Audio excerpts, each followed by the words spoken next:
All right, settle down, everyone. Put the phones away.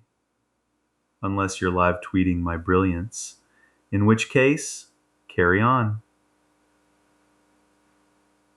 Today, we're diving into the juicy, high stakes, succession style drama that is the rise of Solomon.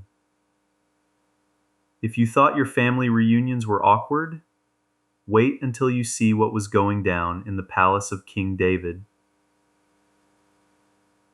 We're looking at the first few chapters of 1 Kings, and let me tell you, it's got everything: political assassinations, miraculous dreams, architectural flexes that make the Burj Khalifa look like a Lego set, and a whole lot of gold.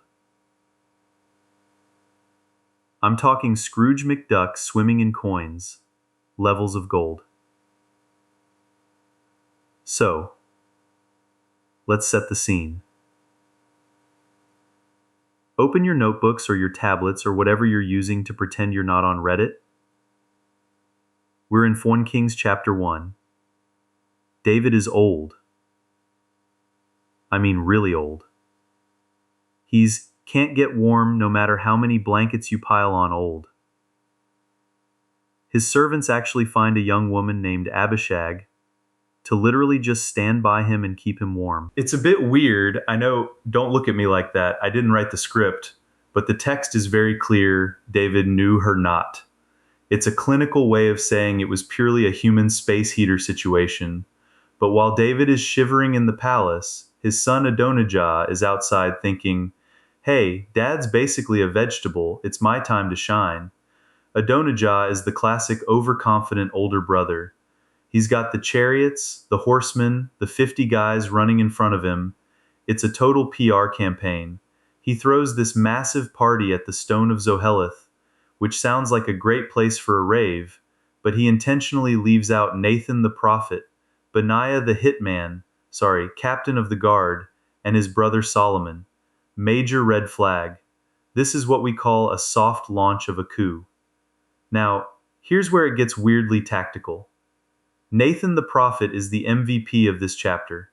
He goes to Bathsheba, Solomon's mom, and basically says, look, if Adonijah takes the throne, you and Solomon are toast. Literally, go into the king's chambers and remind him he promised the throne to Solomon.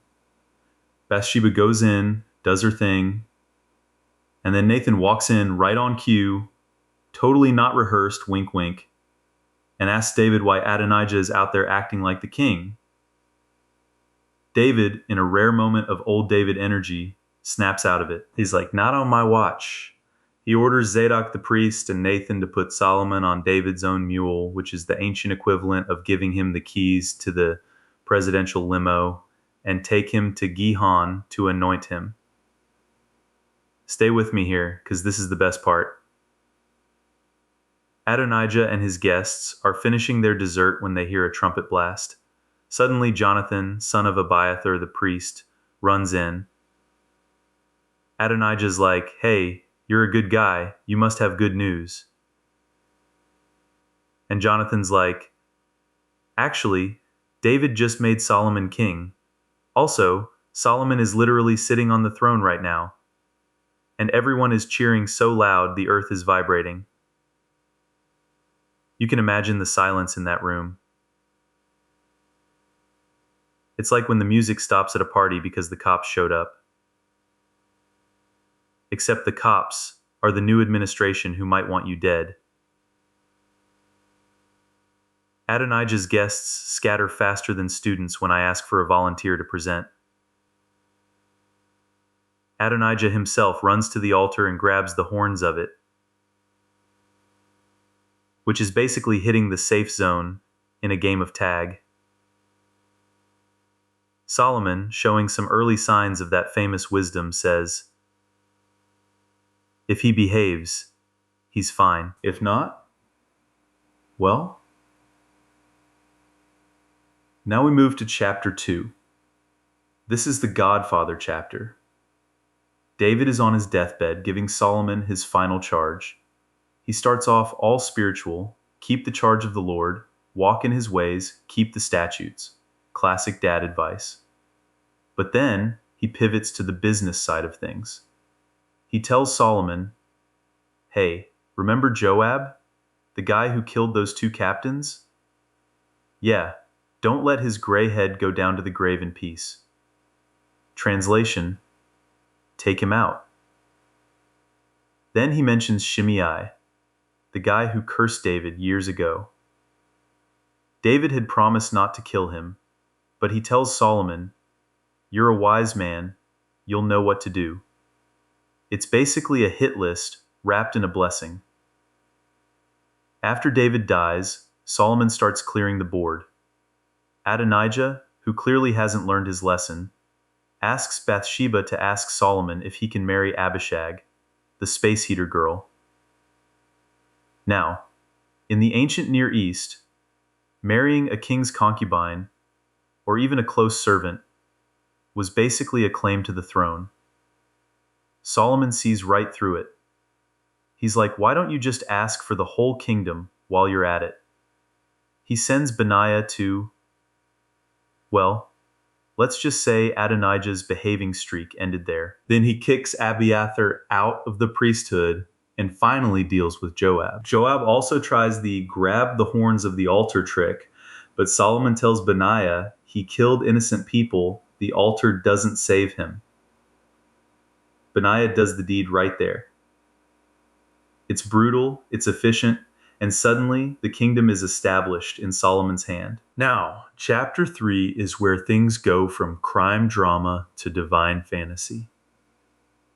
Solomon marries the daughter of Pharaoh, a huge political alliance, and he's sacrificing at the high places because the temple isn't built yet. He goes to Gibeon, and God appears to him in a dream. God says, "Ask what I shall give thee." Think about that. That's the ultimate genie in a bottle moment. No limits. Solomon could have asked for 1,000,000,000 shekels, a fleet of chariots, or to live for 500 years. But instead he says, "I'm just a little child. I don't know how to lead this great people. Give me an understanding heart to discern between good and bad." God is so impressed. Honestly, it's like Solomon won the divine lottery by not trying to win the lottery.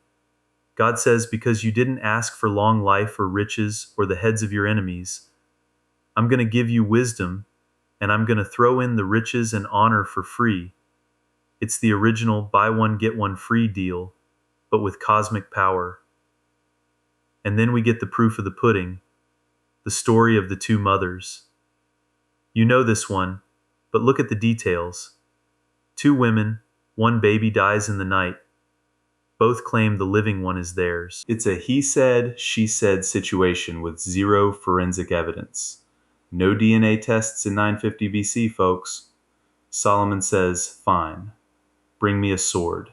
Cut the baby in half and give them each a piece." It sounds insane. It's a total crazy king move.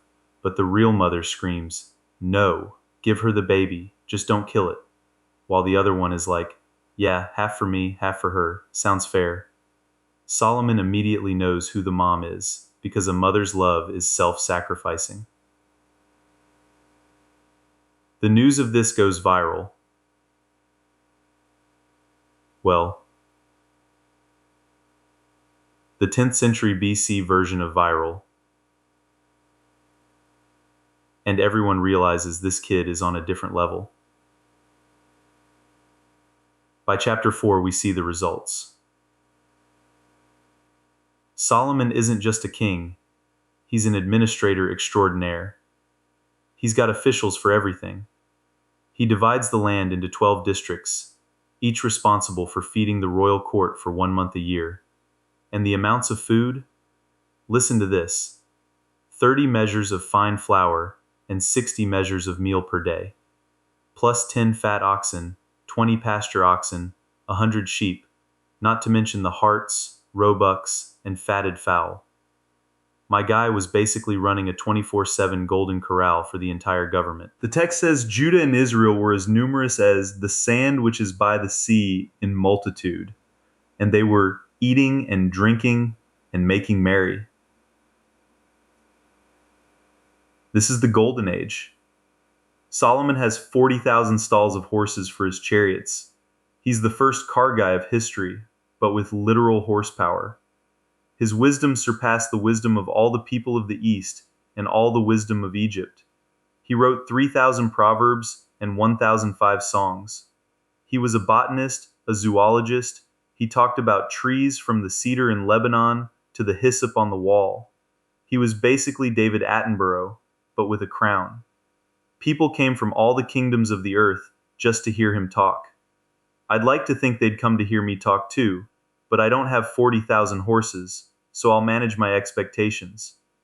But now, we have to talk about the big project, the temple. If you look at the documents provided, specifically the sections from Kings 6 and 7, you see the sheer scale of this thing. Solomon starts building it in the 4th year of his reign. It takes 7 years to finish. But here's the kicker. He spent 13 years building his own house. You can draw your own conclusions about his priorities there, but let's stick to the temple for a second. The construction was revolutionary. They used hewed stone, but they did all the quarrying away from the site. The Bible says there was neither hammer nor axe nor any tool of iron heard in the house while it was being built. It was a silent construction site. Imagine that. A massive skyscraper going up in Manhattan, and you don't hear a single drill. It's eerie, it's holy, it's incredibly sophisticated. The inside was covered in cedar. No stone was visible. And then he overlaid the whole thing with pure gold. Every square inch, even the floor. I hope they had a no shoes policy, because that's a lot of buffing. He made 2 massive cherubim out of olive wood, each 10 cubits high, that's about 15 feet, and covered them in gold. Their wingspan was 15 feet, touching the walls on either side. It was an architectural flex designed to show that God's presence had a permanent, glorious home. He even brought in a specialist, Hiram of Tyre. Not the King Hiram, but a different Hiram who was a worker in brass. This guy was the Michelangelo of metal. He cast 2 enormous bronze pillars named Jachin and Boaz. They were 27 feet tall and topped with these intricate chapiters with pomegranates and lilywork. He made the Molten Sea, which was a giant bronze tank that held about 12,000 gallons of water, sitting on top of 12 bronze oxen. The level of detail here, the shovels, the basins, the flesh hooks, all made of bright burnished brass. Then comes the climax in chapter 8, the dedication. Solomon assembles all the elders of Israel. They bring up the Ark of the Covenant from the city of David. The priests carry it into the most holy place, under the wings of those massive golden cherubim. And as soon as the priests step out, the cloud fills the house. The Shekinah glory. It was so thick and so heavy that the priests couldn't even stand to minister. It's like the divine version of a smoke machine at a concert, but instead of being annoying, it's the literal presence of the Creator saying, "I'm here. This is home." Solomon stands before the altar, spreads his hands toward heaven, and gives this incredible prayer. He acknowledges that heaven and the heaven of heavens cannot contain thee. How much less this house that I have builded. He gets the paradox. You can't put God in a box, even if that box is covered in gold. But he asks God to keep his eyes open toward this house day and night, so that whenever someone prays toward this place, whether they're sinning or in a famine, or even if they're a stranger from a far country, God would hear them. The ceremony ends with a feast that lasted 14 days. They sacrificed 22,000 oxen and 120,000 sheep. That's not a BBQ. That's a national event. that probably could be seen from space. The people go home joyful and glad of heart because they've seen the promises made to David finally come to fruition. Now, why does any of this matter for your exam or for your life? Because Solomon's rise represents the moment where potential meets reality. David had the vision, Solomon had the wisdom and the resources to execute it. But, and there's always a but in history, it also shows the beginning of the more is more philosophy. The chariots, the gold, the massive bureaucracy, it's glorious, but it's heavy. So here's your takeaway for the day. Solomon asked for wisdom to serve others, and in doing so, he got everything else. He transformed a kingdom into an empire through administration and architecture. But remember the silent construction site. Sometimes the most powerful things are built without making a sound. All right, that's it for today. Go forth, be wise, and if anyone offers you a kingdom in a dream tonight, remember to ask for the understanding heart first. It's the better long-term investment. Class dismissed. Don't forget to check the syllabus for next week's reading on the Queen of Sheba. Things are about to get even more expensive. See ya. All right, everyone, settle down. Settle down. Put the phones away, unless you're live tweeting how brilliant I am, in which case, by all means, proceed. Today, we're diving into the ultimate extreme makeover, home edition, but with a budget that would make Elon Musk's eyes water and a construction crew that makes the Egyptian pyramids look like a weekend DIY project gone wrong. We're talking about Solomon's temple. Now, I want you to imagine you're King Solomon. You've inherited the throne. Your father David has done the heavy lifting of stabilizing the kingdom, and you've got a bank account that looks like a long-distance phone number. What do? You don't buy a sports car. You build a house for God. And not just any house. We're looking at the most high-end, gold-plated, cedar-scented architectural marvel the ancient world had ever seen. Let's start with 1 Kings chapter 5. This is the logistics phase. If any of you have ever tried to get a contractor to show up on time to fix a leaky faucet, you'll appreciate the sheer administrative genius here.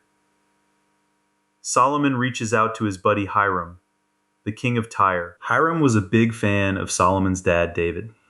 Basically, they were in the same ancient Near Eastern bowling league.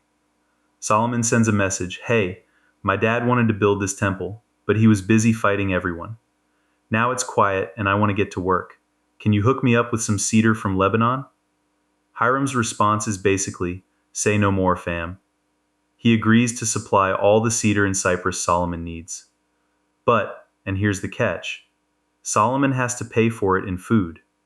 We're talking 20,000 kors of wheat and 20,000 baths of pure oil every year.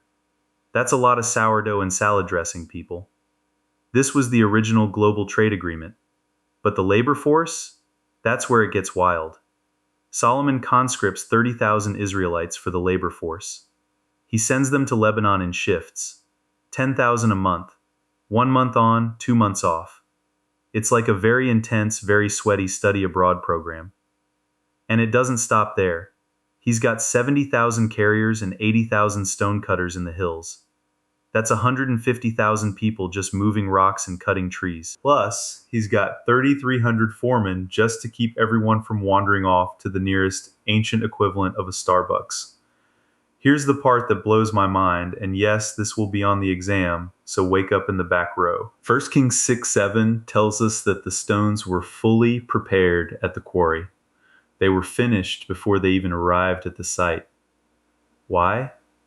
Because Solomon didn't want the sound of a hammer, an axe, or any iron tool to be heard at the temple while it was being built.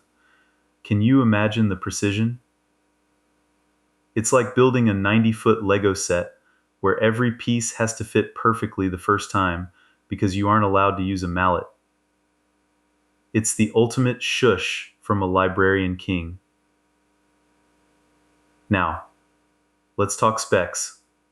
The temple was about 90 feet long, 30 feet wide, and 45 feet high.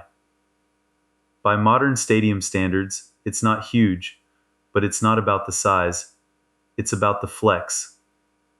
The interior was lined with cedar, no stone was visible, and then, and this is where it gets really pimp my ride, he overlaid the entire thing with gold. The walls, the floors, the ceiling, the altar. If it stood still long enough, Solomon gold plated it. It was like walking into a jewelry box. Inside the inner sanctuary, the Holy of Holies, he built two massive cherubim out of olive wood. These aren't the cute little naked babies you see on Valentine's Day cards. These are terrifying, majestic celestial beings with wingspans of 15 feet. They stood side by side, their wings touching in the middle and reaching the walls on either side. They were, of course, covered in gold. Everything was gold. I'm starting to think Solomon's favorite color might have been expensive. It took 7 years to finish the temple. 7 years. That sounds like a long time until you look at 1 Kings 7, where we find out Solomon spent 13 years building his own palace. Stay with me here. He spent almost double the time on his own house. I know, we're supposed to be impressed by his piety, but the man liked his comforts. His palace, the Forest of Lebanon house, was even bigger than the temple. It had a hall of pillars, a hall of justice, and a separate palace for his wife, Pharaoh's daughter. Solomon was the original real estate mogul. But back to the temple, because we've got to talk about Hiram. No, not the king. This is another Hiram, a bronze-working prodigy from Tyre. This guy was the Michelangelo of metal. He cast two massive bronze pillars for the entrance, named Jachin and Boaz. They were about 27 feet tall, with elaborate capitals shaped like lilies and pomegranates. Think of them as the ultimate welcome mats, if your welcome mat weighed several tons and was made of burnished bronze. Hiram also built the sea. This was a massive bronze basin, 15 feet across, holding about 12,000 gallons of water, sitting on top of 12 bronze oxen. Why oxen? Well, they represented strength and service, and they were facing all four cardinal directions. It's an incredible piece of engineering. He also made 10 bronze carts with basins, all covered in carvings of lions, oxen, and cherubim. The level of detail here is insane. Every spoon, every bowl, every shovel for the ash, everything was high-quality bronze or pure gold. It makes my IKEA kitchen set look like a collection of cardboard boxes. Finally, we get to the big day, the dedication in 1 Kings 8. This is the season finale, the grand opening, the Super Bowl of the Israelite calendar. Solomon gathers all the elders, the heads of the tribes, everyone who's anyone, to bring the Ark of the Covenant from Zion up to the new temple. They bring the Ark in, and the priests place it in the Holy of Holies, right under the wings of those giant golden cherubim. And as soon as the priests walk out, boom, a cloud fills the temple. The Shekinah glory. It's so thick and so intense that the priests can't even stand up to perform their duties. Think of it like a smoke machine at a rock concert, but instead of being a nuisance, it's the literal presence of the divine. Solomon stands up on a bronze platform, spreads his hands toward heaven, and delivers one of the most famous prayers in history. And honestly, it's surprisingly humble. He starts by saying, "Look, God, I know even the highest heavens can't contain you, so this house I built is definitely too small. But please, would you keep an eye on it?" He lays out 7 specific scenarios, the terms and conditions of the temple. He says, if your people sin and get defeated by an enemy, and they pray toward this house, listen to them. If there's a drought because they messed up, and they pray here, send rain. If there's a famine, or a plague, or if a foreigner from a far country hears about your greatness and comes here to pray, listen to them too. I love that he includes the foreigners. Solomon was thinking globally before it was cool. He wanted the temple to be a house of prayer for all people. He's basically saying, God, use this building as a divine customer service hub. When people call in with their problems and look this way, please pick up the phone. After the prayer, Solomon does what any good host does. He throws a massive BBQ. And when I say massive, I mean it. They sacrificed 22,000 oxen and 120,000 sheep. I've done the math, and that is a lot of burgers. The celebration lasted 14 days. Everyone was there, from the entrance of Hamath to the brook of Egypt. It was the party of the millennium. The people left joyful and glad of heart. And why wouldn't they be? They'd just seen the most beautiful building on earth, felt the literal presence of God, and eaten their weight in steak. But here's where we have to look at the fine print. In 1 Kings 9, after all the celebration is over, God appears to Solomon again and gives him a bit of a warning. He says, I've heard your prayer. I've hallowed this house. My eyes and my heart will be there perpetually. But, and it's a big but, if you or your sons turn away and go after other gods, I will cut off Israel from the land, and this house, as high as it is, will become a heap of ruins. It's a sobering moment. It's a reminder that the building, as gorgeous as it was, wasn't the point. The relationship was the point. You can have the gold, the cedar, the bronze oxen, and the 120,000 sheep, but if the heart isn't there, the building is just a very expensive pile of rocks. So, what's the takeaway for your upcoming midterm? Solomon's temple was a masterpiece of international cooperation, logistical genius, and unparalleled craftsmanship. It was the physical manifestation of a golden age. But it was also a conditional masterpiece. It was a house built for a presence that couldn't be contained by walls. The lesson here is simple. Solomon spent 7 years building a house for God and 13 years building a house for himself, but in the end, the only thing that kept either house standing was the faithfulness of the people inside them. All right, that's the bell. Go forth, be brilliant, and for heaven's sake, if you're going to gold plate anything this weekend, make sure it's your GPA. See you next time. All right, everyone, settle down, put the phones away, unless you're live tweeting how brilliant I am, in which case carry on. Today we're diving into the absolute peak and the messy, dramatic rock bottom of the Israelite monarchy. We're talking about Solomon's splendor and the divided kingdom. Now imagine for a second you're so rich that silver is basically considered gravel. Like you wouldn't even bend over to pick up a silver dollar because it's just meh, common. That's King Solomon. But here's the thing. Solomon's life is basically the ultimate how it started versus how it's going meme. Let's look at 1 Kings 9. This is the terms and conditions phase of the kingdom. God appears to Solomon a second time. Think of it like a mandatory software update notification you can't click ignore on. God says, look, I've heard your prayer.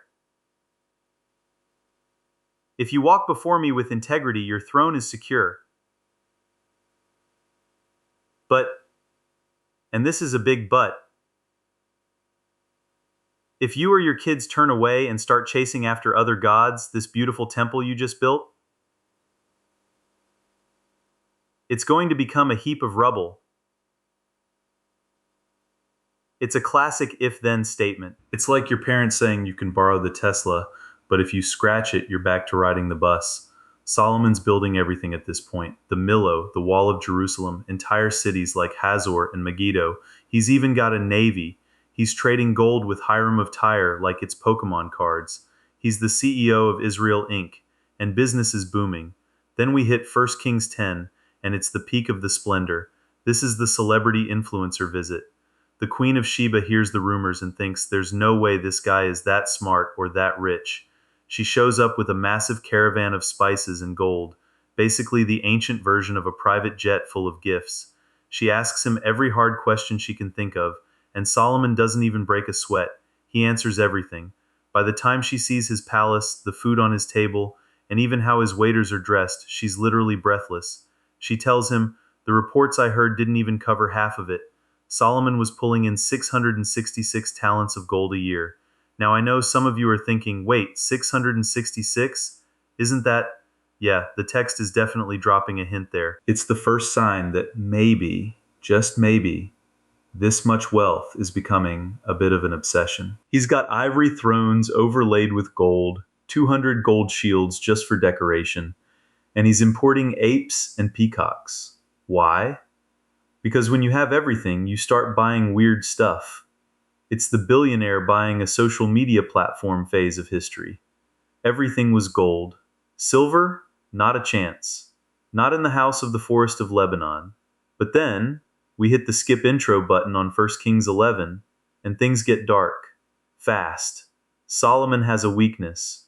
It wasn't the gold, it was the foreign women.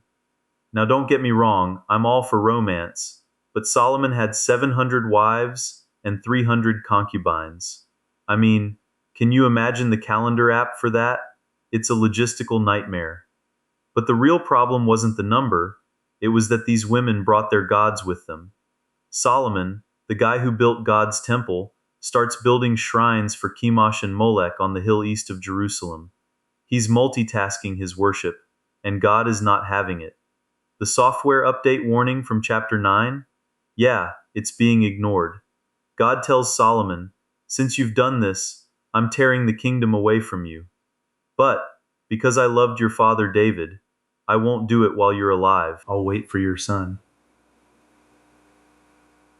Talk about a rough inheritance. Suddenly, adversaries start popping up everywhere. Hadad the Edomite, Rezon of Damascus, and a guy named Jeroboam, who is actually one of Solomon's top officials. A prophet named Ahijah finds Jeroboam, takes a brand new cloak, rips it into 12 pieces, and tells him, "Take 10 for yourself. God is giving you 10 tribes." It's the ultimate "you're fired" moment. Solomon dies, and his son Rehoboam takes the throne in 1 Kings 12. This is where the lecture becomes a lesson in how not to lead. The people, led by Jeroboam, come to Rehoboam and say, "Look, your dad worked us to death. The taxes were insane. Lighten the load, and we'll serve you forever." Rehoboam asked for 3 days to think about it. He goes to the elders, the guys who work for Solomon, and they say, "Give them what they want. Be a servant leader, and they'll love you." Good advice, right? Then he goes to his buddies, the young Turks he grew up with. They say, "Don't let them push you around. Tell them, 'My little finger is thicker than my father's waist. He used whips. I'm using scorpions.'" Yes, that will be on the exam. It's arguably the worst PR move in the history of the world. Rehoboam chooses the scorpion option. The result? The 10 northern tribes basically say, "Fine, see ya," and they split. The kingdom fractures.